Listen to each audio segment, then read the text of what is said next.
Olá, pessoal que gosta das coisas boas da vida. O Gula Podcast pegou um avião e aterrissou aqui em Recife, onde eu vim entrevistar uma grande amiga de longa data, Amanda Loio, que me ajudou a fazer a apresentação da Vini Portugal aqui nessa cidade maravilhosa. Amanda, muito bom ter você aqui comigo.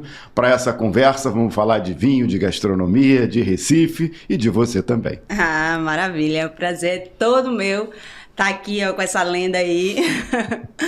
E vamos nessa, falar de duas coisas que eu amo, vinho e Portugal, não é não? Maravilhoso. E Recife, claro, né? Foi um barato lá o evento da Vini Portugal aqui no Rio, né? Deu tudo certo, graças a Deus, tivemos um público ótimo. Queria já começar falando desse assunto, aproveitando, pegando o gancho desse evento que fizemos aqui nessa cidade linda. Qual a importância, Amanda, que você vê desse tipo de evento para o fortalecimento dos vinhos portugueses numa cidade como Recife? Eu acho, primeiro, é super importante qualquer evento de vinho, né? Ele é muito relevante, tanto para, como a Vini Portugal faz, né? Um evento voltado tanto para o trade, né? Para os profissionais, como também para o consumidor final, né? Então você consegue atingir ali realmente o público que trabalha vendendo os vinhos e o público que está lá no dia a dia consumindo esses vinhos, né? Isso é um ponto super positivo. E com relação aos vinhos portugueses, assim como no Rio de Janeiro, Recife tem uma cultura, né, uma tradição portuguesa muito grande. Então, aqui no Recife, a gente tem um consumo muito grande de vinhos portugueses, tá? Então, assim, a gente tem uma influência portuguesa muito grande na nossa culinária, né? E eu não sei dizer exatamente os números, mas eu acho que os vinhos portugueses aqui no Recife, né, eles são um dos mais vendidos. Então, isso é muito importante para fortalecer ainda mais esse consumo aí dos vinhos portugueses. A gente viu ontem o interesse de muitos profissionais do setor indo ao evento, perguntando, questionando. Como é que está a cena do vinho em Recife? Recife era uma cidade que eu achava muito engraçado, porque quando eu vinha a Recife, quando eu era mais novo, as pessoas bebiam Red Label na praia. Eu achava aquilo sensacional, era um negócio incrível. Não sei se ainda é, mas acho que durante muito tempo era a cidade com o maior consumo per capita de uísque no Brasil, disparado, né? Não sei se ainda é. Mas como é que está a cena do vinho no mercado de Recife de uma maneira em particular e em Pernambuco de um modo geral? Tem crescido esse consumo? Tem sim. Realmente Recife era a cidade do uísque, né? Então você chegava nos restaurantes, eram garrafas de uísque nas mesas, né? Nos bares principalmente. Hoje ainda você tem, né? Principalmente em bar, em restaurante não. Hoje você chega num restaurante e você não vê ninguém mais bebendo uísque, né? Basicamente vinhos na mesa, ou em alguns lugares drinks, né? Que drinks também tá na moda, né? Forte, Cresceu, né? voltou com força. Exato. Né? Mas você vê basicamente vinhos. Isso que você falou é engraçado também. Eu acho que o consumidor também ele tá evoluindo na questão do consumo dos vinhos, porque eu já cheguei a presenciar em pleno mês de janeiro, naqueles resorts ali de Porto, galera tomando Cacilheiro do Diablo, Cabernet Sauvignon, um calor desgraçado. E hoje você vê, assim, eu acho que uma das grandes mudanças no consumo de vinhos aqui em Recife é as pessoas enxergarem o vinho branco como o vinho para ser bebido, principalmente de dia. E tem tudo a ver com o clima dessa cidade, né? Um lugar quente, como é o Rio de Janeiro também, quente, úmido, favorece branco, rosé, espumante. E quando acontece esse tipo de viragem no consumo, mostra uma evolução do mercado, né? Exatamente. Então, isso. Antes as pessoas achavam, né? Vinho branco tem uma qualidade inferior ao tinto. Não. Né? Hoje a gente já percebe, principalmente se você for para um restaurante de dia, almoço, você vai ver esse consumo muito grande de brancos, né? Mas tintos também ainda prevalece o consumo, né? Eu acho que tem crescido bastante, mas ainda tem muito a evoluir, né? Muito a crescer, principalmente com aquilo que a gente sempre fala de trazer o vinho para o dia a dia das pessoas, né? Não deixar o vinho ali num pedestal, né? E que vinho seja só para ocasiões especiais. Isso é importante, porque aí você, trazendo o vinho para a mesa, para o dia a dia, você literalmente faz com que ele faça parte da rotina e acaba agregando. Aliás, é uma coisa que acontece na Europa muito, as famílias passaram a não jantar mais juntas, né? E isso acabou desconectando um pouco as novas gerações do vinho, e isso reflete-se no consumo na Europa. Então aqui a gente está vendo um aumento no consumo no Brasil, mas em alguns países europeus está acontecendo justamente o contrário. Essa galera mais nova não está bebendo tanto vinho quanto os pais, os avós principalmente, bebiam. Aqui no Recife você vê essa molecada, a galera nova, tendo interesse pelo vinho. A gente teve uma tendência boa de jovens no evento que fizemos, mas de um modo geral na cidade, você vê esse público mais jovem interessado pelas coisas do vinho? Temos sim, temos ali nos 30 a mais, eu acho, sabe? Os de 20 e poucos ainda não, né? Mas eu acho que 30 a mais, 40 a mais... Com certeza é a galera já do vinho. São jovens há mais tempo. Né? Mas eu vejo, por exemplo, nos cursos que eu dou, né, sempre tem um pessoal aí na faixa de uns 30 e pouquinhos, né? Então tem um pessoal aí interessado, né? Mas a gente tem um grande desafio que é esse público jovem, né? Essa cultura aí da saúde, né? A galera mais crossfiteira. Mas é uma coisa meio maluca, né? Porque essa galera que fala de saúde, maior discurso, saúde, não sei o quê, e toma um monte de ansiolítico, bolinha, drogas sintéticas, vape, ou seja, coisas que fazem muito mais mal do que qualquer garrafa de vinho faz. Exato, até porque o vinho, né, é isso, o vinho, ele não é pra você tomar uma cachaça de vinho. Não tomar todas. Vinho ali para acompanhar aquela comida. Pois é. Para você estar com os amigos ali conversando, né? Eu digo sempre, não tem bebida melhor do que o vinho para você realmente harmonizar, para você sentar, bater um papo, né? O vinho, ele estimula não só as nossas papilas, né? As nossas sensações, mas também ele estimula a conversa, né? Então, essa troca aí. É uma bebida social. Exatamente. Além de tudo, né? Além de tudo, é uma bebida social. E falando um pouquinho de Portugal, como é que você enxerga Portugal nesse cenário aqui em Recife? Ainda briga com a Argentina pelo segundo lugar? Está conseguindo se consolidar? Está um pouco atrás? Como é que você enxerga? E o que você acha que ainda é preciso? O vinho português, já que a gente vai falar nesse programa muito de Portugal, o que é preciso o vinho português fazer mais aqui em Recife? Veja, como eu falei, né, a gente tem muito forte essa herança portuguesa aqui e esse consumo da gente é muito relativamente alto, assim, eu acho, de vinhos portugueses. Então, quando a gente pega a carta de vinhos, a presença dos vinhos portugueses é bem intensa. Você vai ver que é basicamente Chile, Argentina, Portugal, né?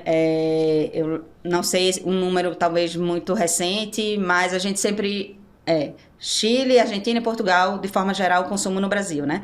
E eu acho que aqui talvez seja exatamente como você falou, Argentina e Portugal muito ali, e o Chile, inclusive, abaixo. O Chile aqui é abaixo de Argentina e Portugal? Olha, isso é legal. Sim, e assim, a gente tem muito, o consumidor daqui, ele já entendeu que Portugal tem muito custo-benefício.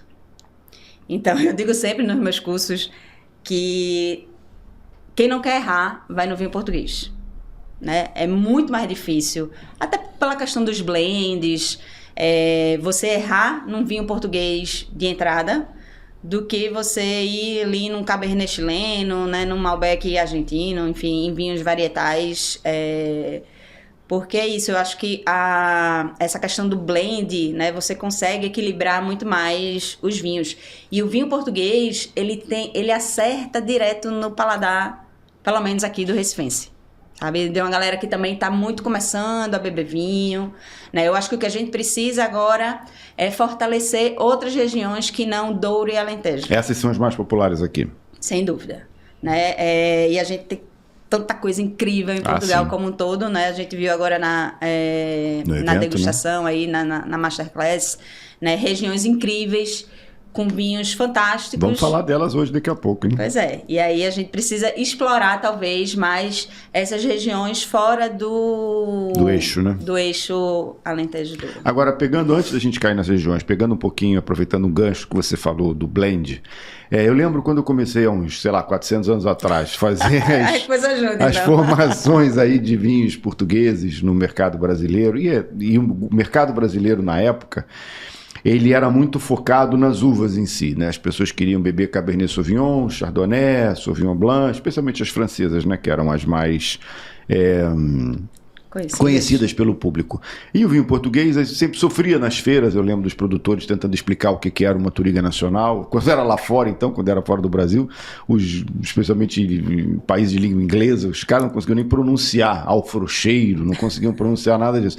E rolava uma dificuldade, uma certa dificuldade dos produtores conseguirem fazer o público entender. Existia uma percepção completamente equivocada das pessoas que estavam começando a beber vinho e de que o vinho de blend, o corte, era um vinho inferior ao vinho varietal. Isso acabou aqui também, né? Não existe mais, né? Não. Ficou... no passado, distante, né? Eu acho que assim, para quem tá realmente no início mesmo, né, desse percurso aí, que eu digo que é um caminho sem volta, né, do vinho, ainda tem algumas pessoas que têm essa dúvida, tá? Mas eu acho que cada vez menos as pessoas enxergam isso, e eu acho que também as pessoas começaram a enxergar Portugal como deve ser, pelos estilos das regiões. E como deve ser Portugal? Como Portugal deve ser enxergado pelo recifense, Amanda? Como um país pequeno, né, e super diverso em variedades de uvas, em estilos, e como eu digo, em faixas de preço, né, que isso também importa muito para o consumidor, né? Então, quem está começando, como eu falei agora há pouco, né, consegue encontrar vinhos, né, aquele vinho que vai agradar aquele paladar iniciante, né, aos grandes vinhos portugueses que a gente tem aí também, produtores fantásticos produzindo coisas maravilhosas. E principalmente provando coisas diferentes, né? Isso é uma coisa que eu reforço muito. Gente, sai ali da caixinha, né? Tenta provar coisas novas, é assim que a gente aprende, né? E o recifense, ele é aberto a essas novas experiências ou essas novas descobertas? Sim e não. Né? Porque eu acho que Recife tem dois públicos. Tem esse público mais iniciante, né, que tem medo de errar, que vai ali muito no certo. E a gente já tem um público bem seletivo, essas confrarias, que buscam exatamente coisas novas, né? Então, eu acho que tem um pouquinho de tudo e dá pra gente explorar, né, cada um desses públicos. E Amanda, como é que você chegou em Portugal? Vamos lá.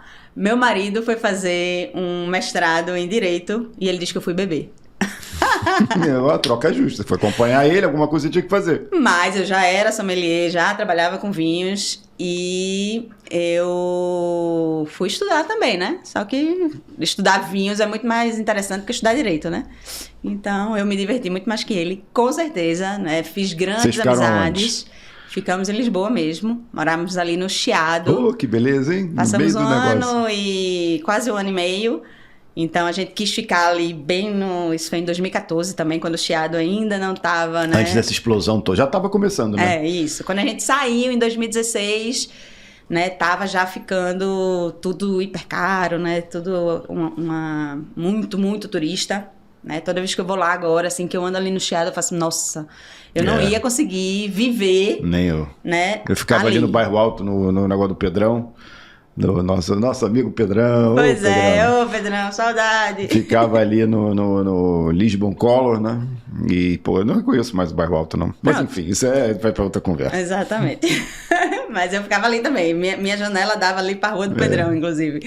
Mas, então assim, fiz, né, e aí lá em Portugal, né, comecei a fazer cursos e participar de feiras e visitar vinícolas. E você, antes de ir para lá, você já tinha um background, você é sommelier, você daqui a pouco a gente fala um pouco mais da sua trajetória, mas você já conhecia bastante vinho, mas você já tinha um contato mais profundo com o vinho português ou desenvolveu lá? Eu tinha, mas muito pouco. Né, eu já trabalhava com vinhos, então já tinha ali, já bebia, né, como eu te falei, aqui em Recife a gente sempre bebeu muitas marcas portuguesas, então já tinha um conhecimento. Eu não conhecia Portugal antes de morar lá, tá? E foi paixão a primeira morada, assim, a primeira vista, amei, amo, mas aprendi muito, muito, principalmente desses vinhos fora do circuito, dessas marcas mais conhecidas, né, os produtores pequenos. Você foi buscando esse tipo de coisa, né? Isso. Sair do circuito Douro Alentejo tradicional e buscar novas coisas. Isso, provar vinhos antigos, né? Quando eu comecei a estudar sobre vinho, era aquela história, vinho branco não envelhece bem, né? E provei vinhos brancos envelhecidos. Tem uma história engraçada, deixa eu contar. Conte. A primeira... eu cheguei lá em outubro, sei lá, e uma das minhas primeiras experiências, assim, meu marido na aula, eu ia andar pela cidade, né? E aí fui lá no mercado, no Time Out, e tinha lá a lojinha da Garrafeira Nacional. E tinha lá uma mesa e tinha vinhos velhos. Aí eu comecei a pegar umas garrafas e tal. Aí, E era barato, né? 5 euros. É. Na época o euro só custava 3... só era 3 reais. Saudade né? dessa época. Pois é. Aí eu olhei assim a garrafa, né? E tinha uma garrafa do ano que eu nasci. Aí eu peguei a garrafa, olhei, tinham várias, era uma garrafa do Dão. E eu olhei que tinha menos perda ali. Fiz, 5 euros, não vou perder nada se essa garrafa não estiver boa, né? E aí levei pra casa. E quando foi no Natal, uma amiga minha ia passar Natal com a gente, né? Então eu, meu marido e ela nascemos todos no mesmo ano, né? Aí eu abri essa garrafa, assim, feliz da vida. O vinho tava lindo, límpido, não tinha resíduos. Uma cor, assim, uma cor rubi, translúcida, assim. Fantástico. Abri o vinho, delicioso. Dei pra eles não gostaram. Aí eu peguei qualquer vinho que eu tinha lá do Alentejo, que eu nem sei qual era, comprei no supermercado, abri por 2, eles beberam. E eu tomei a garrafa todinha sozinha. É porque vinho velho tem algumas particularidades. Umas nuances que quem não está acostumado não consegue entender e estranha num primeiro momento. Exatamente. Falta aquela frutinha madura. Falta. Né? Quem então, gosta vai... isso. Mas nada contra. Tá bom, às vezes eu lembro uma dessas, tem uma para contar também, eu vou contar. Eu estava lá, também comprei na Garrafeira Nacional, mas não na loja do Time Out, na loja lá da Santa Justa. Aí eu sempre comprava uns vinhos velhos lá. E levei lá no Pedrão, no Garrafeira Alfaia. E levei um Caves Velhas, lá de Bucelas, 1952. Era o vinho. Não é da minha idade, não, é mais velho que eu. Eu sou velho, mas nem tanto. E aí levei lá pra gente provar. Tinha um pouquinho de perda, mas muito pouquinho. Aquilo é arinto, né? 100%. Falei, isso vai estar bom, né? Um arinto vai estar bom. Levamos lá no Pedrão. O Pedrão abriu com aquela saca-rolha, com a pinça. Tava o Pedro Hermeto também, grande Pedro Hermeto da Prazível. Tava comigo lá na Alfaia. Abrimos aquele negócio, botamos... A primeira surpresa já foi a cor. Eu imaginava que o vinho fosse estar castanho. Nada. Tava um pouquinho ouro, mas uma cor espetacular ainda, de vinho muito mais novo do que... Não podia imaginar um 52. Isso aí deve ter sido em 2015. Por isso você devia estar morando lá na época. Por pouco você não devia estar lá. Pois é. E aí o vinho tava um negócio de maluco. E eu e o Pedro, a gente tinha vindo do Rio uma semana antes e a gente tinha feito uma degustação de Montrachet da Domaine. Uma vertical de Montrachet da Domaine, com um amigo nosso. Tinha promovido lá aquilo. E a gente provou aquele vinho e a gente falou assim, cara, esse vinho podia estar tranquilamente escondido ali naquela degustação de Montrachet, que ia fazer um barulho dos infernos, ninguém entender nada, mas o vinho tinha capacidade e gabarito para estar ali no meio. E era um vinho que custou isso aí, 5 euros. Exatamente. Um Caves Velhas, Arinto, de Bucelas, 1952. Tem foto da garrafa até hoje. Pedrão lembra, hein? Pedro Hermeto também, nunca esqueceu desse vinho aí. Então é isso aí. Eu acho que, e como você falou, o vinho mais velho, né?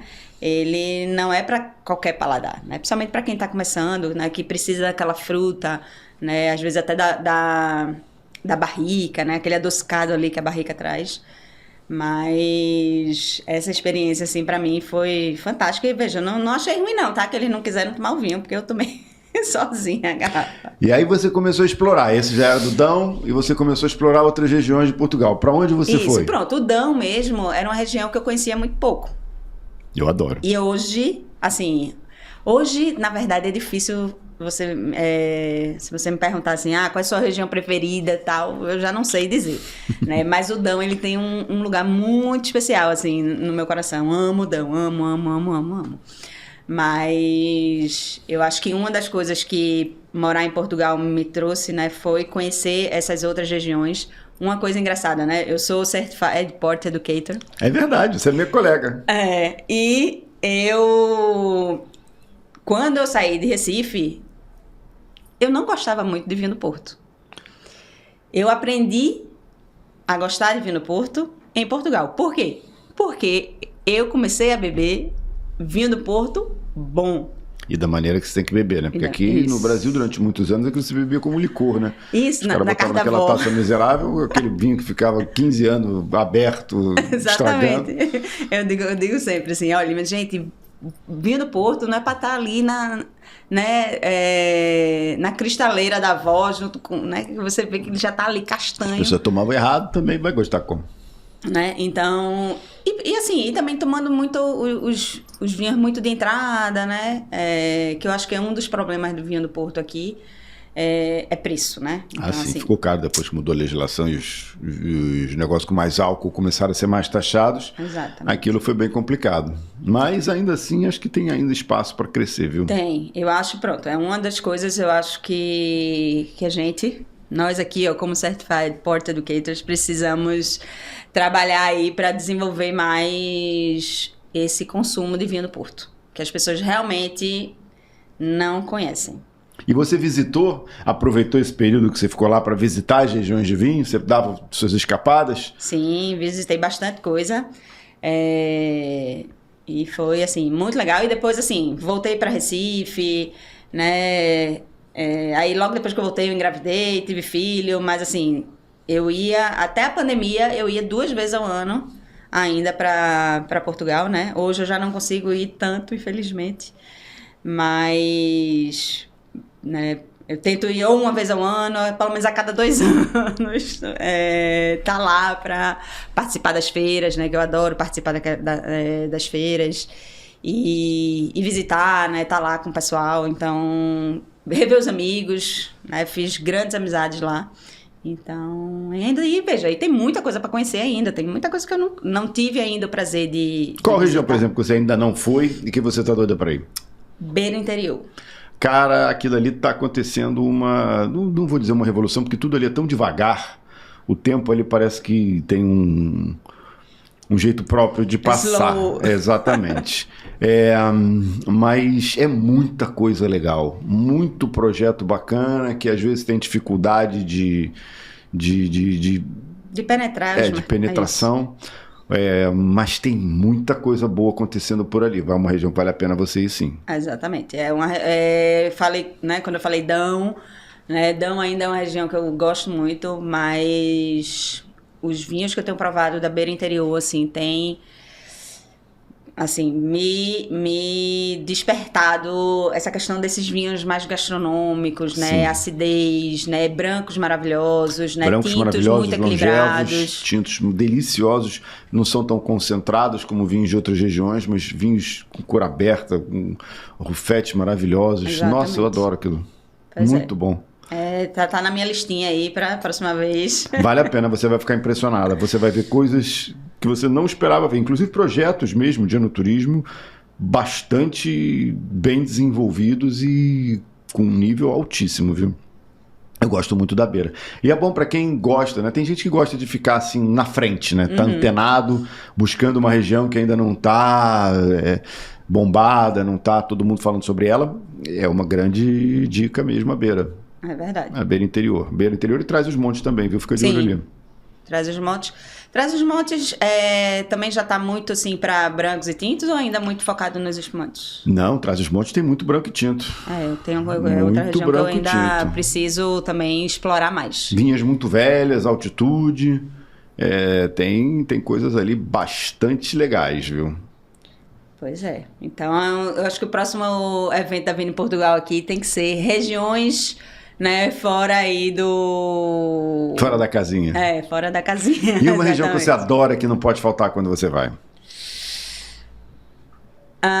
Veja, eu amo o Douro. Para mim, ele tem, acho que é a vista, a paisagem mais linda, assim, que existe, né? Então, só você tá ali, olhar aquele rio, olhar aqueles patamares, meu Deus, aquilo ali é de tirar o fôlego, né? Então, acho engraçado. que é uma região... Quando você vai com alguém que não conhece, vamos ver a coisinha que der pra durar 15 minutos, dura 1 hora, né? Porque o cara, cada curva quer tirar, parar. Não, aqui não parece melhor do que aquele lá. Vamos tirar uma foto só rapidinho, não sei o que, veja, Marcelo. E aquelas, né? Quando você tá na estrada... Esqueci o nome daquela estrada. Na estrada normal, né? Mas quando você tá ali por dentro das vinícolas, meu Deus do céu, aquilo ali é de você... Quando você vai serpenteando a montanha ali, né? Ave Maria, dá um... Dá um nervoso, principalmente depois de um vinhozinho. Mas eu digo sempre, olha, vai visitar o Douro, vá com o motorista, porque aquelas curvas ali não são fáceis, né? Não são fáceis, mas é bonito demais. É lindo. Então essa é a tua região assim que não pode faltar quando você vai para Portugal. Nem sempre eu consigo, porque lá em sim, cima, claro. né? E outra, né? Também tem muito que ver as outras, né? Isso, né? Mas bairrada também, né? Bairrada, você parar ali, comer um leitãozinho, depois visitar um produtor também é incrível, né? Um programa também que eu adoro fazer.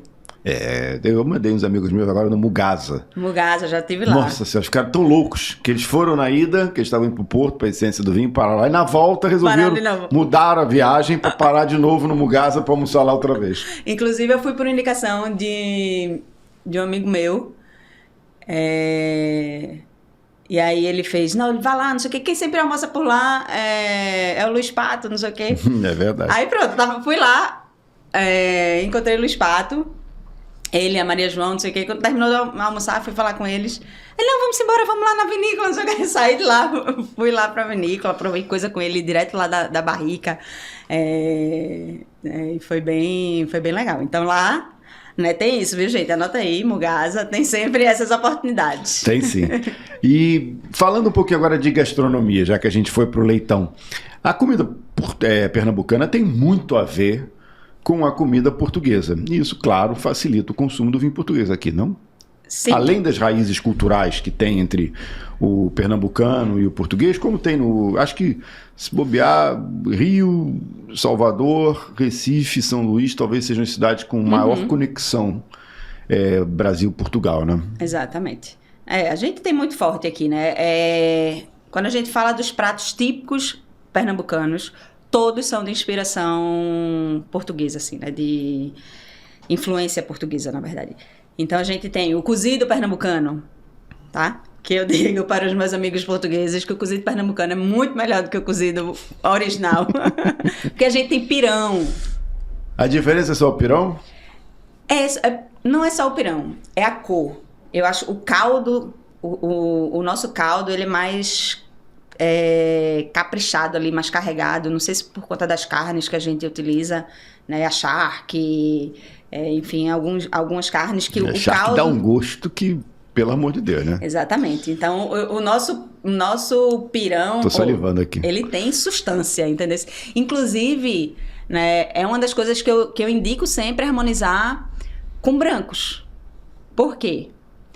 Os portugueses, eles comem o cozido mais no inverno, né? Aqui em Recife não tem isso, tá? É o ano inteiro. É o ano inteiro comendo cozido. E a gente come cozido de dia, no calor. Ninguém come cozido à noite, que também é uma comida muito pesada. Então, você comer um cozido, por exemplo, a gente faz muito cozido em praia. Vai fazer um almoço para amigo, família, cozido. Então, o nosso cozido tem as carnes, né? Tem o pirão, que ele dá uma sustância, né? Você faz ali com a farinha. Aí tem a banana da terra, tem ovo, tem batata inglesa, batata doce, couve, enfim, tem aqueles legumes todos. Então, assim, é um prato que pesa, né? Então, você tá tomando de dia no calor, um prato pesado. Você vai tomar um tinto, eu já harmonizei uma vez assim com um Syrah. Era um Syrah até mais envelhecido, era até da João Portugal Ramos, que eles nem fazem mais esses monocastas. E veja, ficou legal, mas no final você fica ali suando em bicas, né? Né? Entra na piscina pra tentar né, relaxar. Então depois eu passei a harmonizar com brancos da bairrada, do Dão, né? Brancos com estrutura, mas com acidez, né? A estrutura para aguentar aquelas carnes, né? Aguentar isso aí, mas a acidez para dar uma quebrada até na própria gordura do prato, né? Já que você está falando de harmonização, vamos fazer essa brincadeira aqui. Eu vou falar uns pratos daqui e você vai me dizendo um vinho e de uma região que você queira. Não precisa dar produtor, mas se quiser falar uva pode, mas não precisa, você que manda. Então, cozido pernambucano vai com um branco o quê? Da Bairrada ou do Dão? Escolhe. Se tivesse que escolher agora. Bairrada. Um branco da Bairrada. Velho ou novo? Bairrada. De preferência velho, mas... Tá bom. Uma carne de sol com macaxeira, aquela que você come na madrugada depois de cansado. No Mercado da Madalena. Carne de sol com macaxeira. Acho que iria um alentejanozinho. Acho que talvez cairia bem. Uma buchada de bode. A buchada eu sigo também. A buchada ela vai com tinto também, né? Mas a buchada a gente come aqui com limãozinho, pimenta, farinha, então eu acho que pede um branco também. Vamos lá pro encruzado do... Agora você vai pro Dão. Foi pra Barrada agora, vai pro Dão dessa vez. Vai dando sempre o seu jeitinho ali. Ah, muito bem. Me ajuda aí, mas eu preciso pensar mais prato pernambucano. Tem tanta coisa aqui que eu gosto de comer. Rabada. Rabada é um prato brasileiro, né? Rabada você iria com o que aqui? A rabada aqui é a mesma coisa do cozido, né? A rabada da gente também vai com pirão. E é sempre de dia, né? Então, eu gosto também de ir com brancos. Mas, poderia ser um baga mais envelhecido. Acho que também funcionaria bem, né? Ou, de repente, um branco lá da beira interior, para trazer uma coisinha diferente. Né? Acho que seria uma boa também. Eu gosto muito desses pratos com brancos, porque pensando na ocasião em que a gente come esses pratos. A gente está falando aqui de um monte de prato pesado, mas tem um monte de peixe aqui em Recife, que é uma delícia. Por exemplo, tem um que eu adoro, que é o agulhão.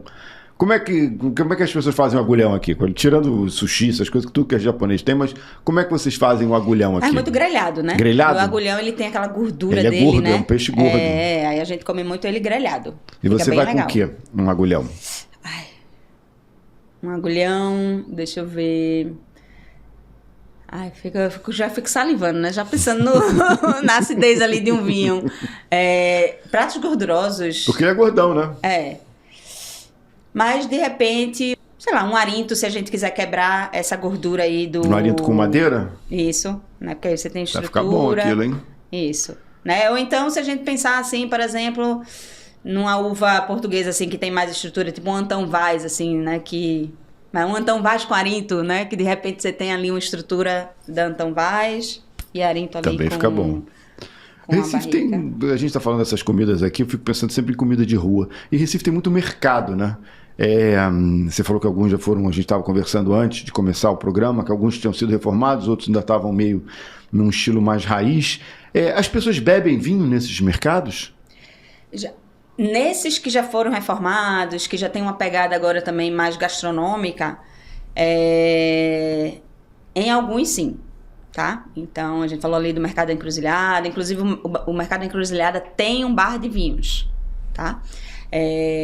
Mas nesse que é a comida da galinha guisada, né, da charque, a carne de sol. Aliás, galinha guisada, não falamos dela, vai com o quê? Foi. Galinha guisada, vamos ver. Não sei, de repente um douro branco. Um douro branco? Né? E vinho verde, tá, gente? Eu acho que... vinho verde. O brasileiro, ele gosta muito do vinho verde, mas ainda se tem uma percepção errada do vinho verde, né? Vinho verde eu recomendo aqui, por exemplo, agulhinha frita, né? Para essa comida da gente de praia, nada bate vinho verde. A agulhinha frita, um sururuzinho, aquele peixinho fritinho, né? Que você só bota um limãozinho ali, né? O vinho verde vai super bem. E aí, se a gente for aí para um alvarinho, né? Para uma coisa com mais complexidade, uma moqueca,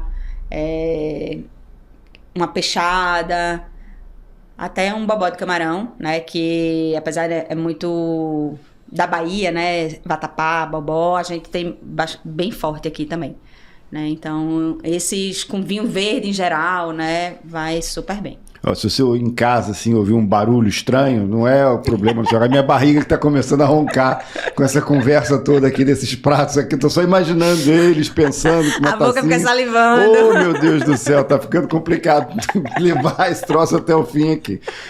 Amanda, vamos falar mais um pouquinho das regiões portuguesas. Você falou que tem vontade de conhecer a Beira, tem vontade de voltar ao Douro sempre que vai lá. E me fala uma região que te surpreendeu, que se bobear você não esperava tanto, e quando você conheceu a parte, especialmente focando nos vinhos daquela região, você ficou surpresa e tocada com o que você viu. Eu acho que a região do Tejo é uma região muito subestimada, né? Eu acho que é uma região que ainda também tem muito a crescer. Lá mesmo, né? Eu acho que é uma região que está desenvolvendo e está crescendo bastante.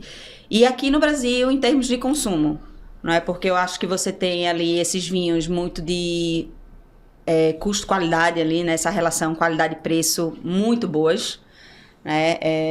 E muita coisa diferente sendo feita, né? Que eu acho que como o Tejo também é uma região mais ampla com relação à legislação lá, então... E acabou de ganhar mais uma sub-região, né? Serra, além do bairro Campo e Charneca, agora tem Serra também. Agora ficou 4 sub-regiões ali dentro. Pronto, então, né, você tem Malbec, né, português lá no Tejo, Tem né, Taná, você tem produtor lá que tem Taná. Uvas, né, diferentes, né, então eu acho que é uma região que ainda a gente, principalmente aqui no Brasil, né, eu espero ver muito vinho do Tejo. O pessoal ainda parece que tem um preconceito, assim, ainda com o vinho do Tejo. Mas é uma região que eu aposto, assim, que eu acho que tem potencial. Eu gosto de mostrar vinhos do Tejo. Aliás, eu gosto de mostrar vinhos de Portugal inteiro. Mas os vinhos do Tejo têm, sim, essa capacidade de surpreender, justamente porque as pessoas esperam menos deles. E tem muita coisa boa ali. Muita coisa boa. O tal do calhau rolado. Quando você viaja, aquele ali é espetacular, aquele pedaço ali da... Aquele solo ali é fantástico. E tem muita coisa de muita qualidade ali. Não tem só os vinhos de grande volume, você tem vinhos de altíssima qualidade, precisão, vinhos realmente muito finos. Agora vamos entrar numa polêmicazinha aqui. Você falou do Malbec, tem produtor lá no Tejo mesmo que faz Taná, e claro, tem uvas internacionais espalhadas por todo Portugal. E uma questão que sempre vem vale a pena plantar uva internacional num país que tem tanta uva autóctone como Portugal e tanta uva autóctone boa como Portugal? Se você fosse produtora de vinho, você teria uvas internacionais? Isso é que eu queria saber. Não teria. Eu acho que assim, aquela coisa, não precisa. Mas eu às vezes entendo o lado do produtor de querer fazer uma uva que é mais conhecida. Né? Como a gente falou lá no começo, essa dificuldade que as pessoas tinham, né, de reconhecer um vinho português. Né? Eu digo sempre, pra gente aqui no Brasil é muito fácil. A gente sabe ler um rótulo português. Né? Tá em português. Então, e ainda tem a questão, né, dos produtores portugueses são mais amigáveis que os franceses, que os italianos, né? Os produtores portugueses trazem lá no contrarótulo, normalmente, quais são as uvas, né? Até às vezes dicas de harmonização, enfim, trazem ali uma historinha do vinho, né? Isso também é super positivo. Mas olhando para um mercado mais global, eu entendo a dificuldade, né, de vender vinho português, essas uvas que ninguém conhece, tá? Então, às vezes é isso. É um produtor fazendo um taná, ele está se destacando ali por ser o único taná português. Mas eu acho que não precisa, né? Portugal, ele tem tanta uva incrível que não precisa se apegar a essas uvas, né? Seja francesa, seja, enfim, de que origem, da origem que for. Né? Por exemplo, Malbec. Né? Quando alguém, eu gosto de Malbec, não sei, já provou um Touriga Nacional? Touriga Nacional e Malbec são uvas, para mim, que se assemelham muito. Elas têm aquele toque floral, elas têm ali uma base de tanino, naquela estrutura ali do tanino, né? Hoje, né, se você pegar uma Touriga do Dão e um Malbec ali de altitude, né, você tem a questão de acidez também. Então, assim, eu acho que são uvas que elas se assemelham em alguns pontos, né? Então, por exemplo, tem uma pessoa que só bebe Malbec. Já provou um Touriga? E é fácil você conseguir fazer essa transição, porque tem gente que é mesmo arraigada aquilo ali e educa o paladar de uma forma que fica resistente a qualquer transformação. Não é fácil. Eu acho que é um trabalho que precisa ser feito em conjunto, né? Produtor, por exemplo, a Vini Portugal, né? Somos nós, sommeliers, são os profissionais, né, que estão no mercado, e fazer isso, porque a gente tem que ir realmente no convencimento, tem que ir mostrando para os clientes, né? Porque eu dou consultoria para loja de vinhos.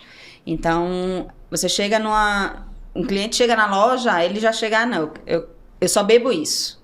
Ou eu quero isso. E tem, né? Tem aquele cara que só quer aquilo. Tem, né? Mas eu acho que o desafio é exatamente você fazer uma pessoa só prova aquilo. Não, veja, o vinho é um mundo, então a gente precisa expandir um pouquinho, né? Seja em Portugal, seja em qualquer outro país, a gente precisa abrir um pouquinho o nosso leque. Se você quer começar a beber vinho, né? Não se aprende bebendo sempre o mesmo vinho, né? Você aprende provando coisas diferentes, né? Mas é um desafio. Mas é bom pelo menos que as pessoas, se as pessoas estão abertas a provar esse tipo de coisa, pelo menos facilita. E é importante aí o treinamento, né? Porque se você tem dentro de uma loja ou dentro de um restaurante um profissional que tem argumento para convencer uma pessoa que seja um pouco mais resistente à mudança, fica muito mais fácil você conseguir ter sucesso nisso. Isso, com certeza. Por isso que esses eventos, né, da Vini em Portugal, né, como a Masterclass que a gente teve, né, que vai ali mostrar direto para o profissional que está no restaurante, que está na loja, né, que está numa distribuidora, enfim. A gente vai lá, fala um pouquinho da região, fala das uvas, prova os vinhos de diversas origens, né? Isso tudo vai dando argumento, eu digo assim, argumento de venda para depois eles conseguirem repassar isso aí para o consumidor. Então, essas formações são extremamente importantes. Então agora a gente vai fazer uma brincadeira com as regiões de Portugal. Eu vou falar de uma região e você vai me dizer a primeira coisa que vem à cabeça quando você pensa nessa Maria, região. Peraí. Bebe uma água aí. Bebe uma água. Vamos começar com o Dão. Elegância. Bairrada. Longevidade. Açores. Acidez. Boa, boa. Madeira. Madeira, invencibilidade. Um vinho madeira, ele é indestrutível. Muito bom. Vinho verde. Vinho verde, complexidade, sei lá. Távora Barossa. Távora Barossa, veja, Távora Barossa vem muito espumante, assim, pra mim. Talvez ainda. bolhas logo na tua cabeça. Bolhas. Maravilha. Algarve. Algarve é outra região que eu não visitei ainda vinícolas lá, né? Só fui de férias. Mas Algarve com vinho, não tenho muito essa... Não vem nada na sua cabeça quando você pensa no Algarve? Nem férias, sei lá, sol? Vem férias, né? Vem praia, isso. Mas relacionado a vinho diretamente... Lisboa. Lisboa, diversidade. Boa, boa. Eu gosto muito, sabe? Lisboa é uma região que a gente nem falou quase nada hoje aqui, mas... Fico cada vez mais impressionado quando eu vou. Isso. Quando eu falei do Tejo, eu fiquei muito entre Tejo e Lisboa, nessa questão aí né, de coisas a oferecer, das pessoas descobrirem, né, a região. Agora a gente vai fazer um negócio chamado disputa de pênalti. Aff, Maria. Eu vou fazer 5 perguntas para você e você vai responder assim rápido, sem pensar muito. Tá bom. Tá bom? Então vamos lá. Uma região de vinhos. Dão. Uma uva. Alvarinho. Uma combinação que você jamais faria. Vinho tinto com sushi. Vinho tinto com sushi. Pior é que eu ontem estava no restaurante japonês e tinha lá na mesa, do meu lado, um sujeito com malbecão e um combinado cheio de coisa com cream cheese. Eu falei, só isso, tu queria ir lá, mas eu falei, não, deixa, o cara tá lá, jantando, comendo. É triste. Dose, né? Dose pra leão. Meu Deus do céu. Um vinho que nunca pode faltar na sua casa. Um vinho que não pode faltar na minha casa. Sei lá, não sei se um vinho verde. Não, um tinto do Dão. Um tinto do Dão nunca pode faltar na adega? Não, maravilha. Também nunca falta. Quando falta para acabar, eu já dá um rapa lá nos amigos, já trago umas coisinhas. Um vinho inesquecível. Um vinho específico português, que eu tenho uma relação afetiva muito grande com ele. E, meu Deus do céu, só porque eu falei agora me deu branco. É o Forte Arousse Vinhas Velhas. Que eu tenho uma relação afetiva com ele, assim. É um rótulo que eu amo, né? Touriga Nacional e Baga.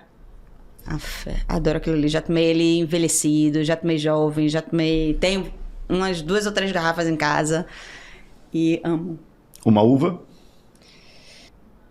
Ai, meu Deus, é muito difícil, né? Dentro de 250, 300, quase 300 Não precisa ser só uvas. português, pode ser do mundo inteiro. Né? Ou você... Ah, mas aí Portugal tá sempre na minha mente. Eu acho que eu falei Alvarinho, né? Mas eu gosto também de Jaén. Jaén, olha que legal. Jaén é raro. Ó. Tá aí, gostei. Um ano de um vinho, uma safra que você ache incrível, que você, quando vê uma garrafa daquele ano, pega sem pensar no preço. Veja, 2011, existe polêmica, eu já ouvi pessoal falando, 2011 é realmente o que dizem que foi e tal.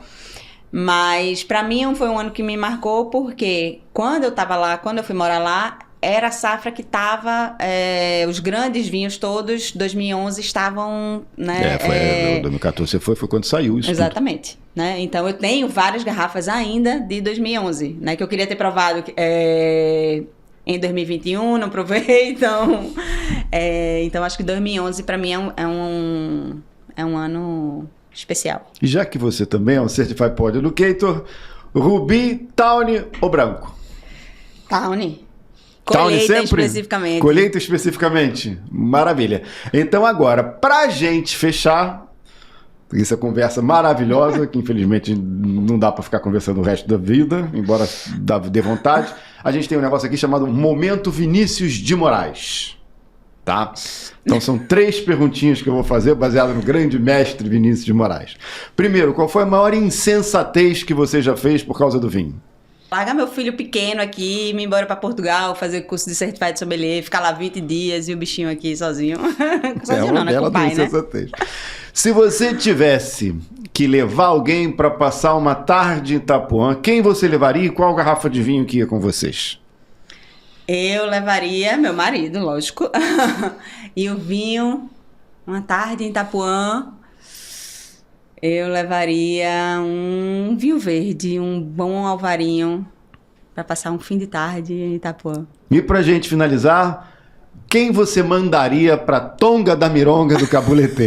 Meu Deus do céu, todos os enochatos, né, que ficam querendo dar aulinhas de vinho, né? Vamos apreciar o vinho, né, de forma leve, né, sem frescuras, né, e trazer o vinho para o dia a dia. Então manda para longe esses enochatos todos. Maravilha! Amanda, muito bom conversar contigo, muito bom estar aqui em Recife, nessa cidade linda, que sempre recebe a gente muito, muito bem. Espero voltar muitas outras vezes para fazer mais ações, mais eventos desse tipo. E fique de olho, você, amigo da Gula, nas nossas redes sociais, porque tem muita surpresa que a gente vai trazer aqui de Recife. Inclusive nós vamos visitar um mercado e vamos ver o que é possível fazer com vinhos portugueses por lá. Quem vai levar a gente? Essa senhora aí, Amanda Nunes. Muito obrigado, Amanda. Obrigada a você, Lalas, um prazer enorme te receber aqui, né? E vamos embora fazer essas harmonizações aí regionais. É isso aí. Um abraço e fique ligado nas redes sociais da Gula. Até a próxima. Tchau.